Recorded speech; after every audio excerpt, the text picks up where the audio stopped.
Hi, I'm Geoffrey Morris. I'm a lawyer in Venice, Florida with my partner here, Bob Widman. I've been practicing trial law for approximately 36 years under the firm name recently in the last 15 years of Morris and Widman. Can't say we won all our cases. As a matter of fact, I had the unfortunate situation of snatching defeat from the jaws of victory on a few occasions. But then again, on the other hand, we have had occasion to have used our more rational time frame. Melissa Pygott from Magnus Research, and I will tell you now, we have had excellent results. There's an old saying, spend a little and save later, and that's exactly what we've done. And we've had some very, very good results using Melissa, and we'll continue to use her in the coming years. Thank you very much.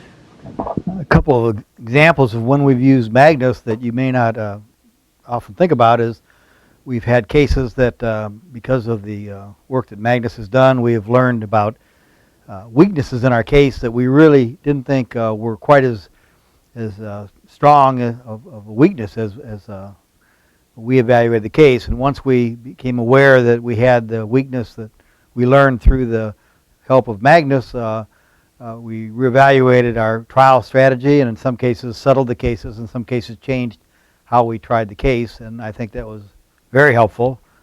I can remember one case that we actually showed Magnus's report at a mediation to opposing counsel, and he had done his own study, and because the two came with similar results, we were able to settle the case for about $4 million, so it was a very satisfactory result on a case that the client did not want to go to trial on.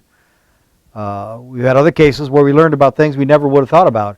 I remember a case where the jurors were fascinated and disgusted by my client's long fingernails, and we would have never thought about that, and we picked that up by listening to the jury talk, and as a result, we had him cut his fingernails, and I don't know if it helped or not. We did get a couple $1 million verdict on that case, but those are the kind of little things that you learn by following Magnus's procedures and learning to hear what the prospective jurors might be thinking that we might not have thought about otherwise. And I think that's very helpful to us. In fact, they're here right now to help us evaluate a case on an area that we've not had a good deal of exposure with, and it's a tricky area involving abuse by a clergy of a minor, and it's a tricky area, so we wanted to get some insight as to what the jurors might look at the case and the responsibilities so that we can approach the possible mediation of the case or whether to try the case and how to put our trial tactics together.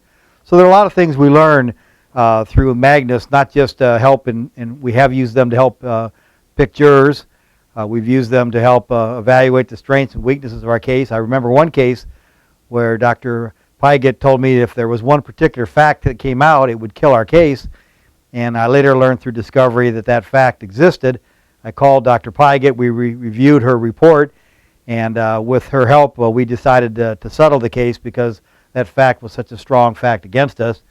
And we settled that case for about $5 million, and I think we would have had a hard time if we'd gone to trial with that fact that had come out late in discovery. So those are the kind of things that we've learned through Magnus that I think make it a very good tool for lawyers that handle cases that are worth putting the money into. You don't handle smaller cases, and perhaps not. We don't use Magnus for that, but the seven-figure cases and the larger cases, even six figures that are a little trickier, we've used Magnus repeatedly in the past and have had a lot of success, and certainly would recommend them to lawyers that handle those kind of cases.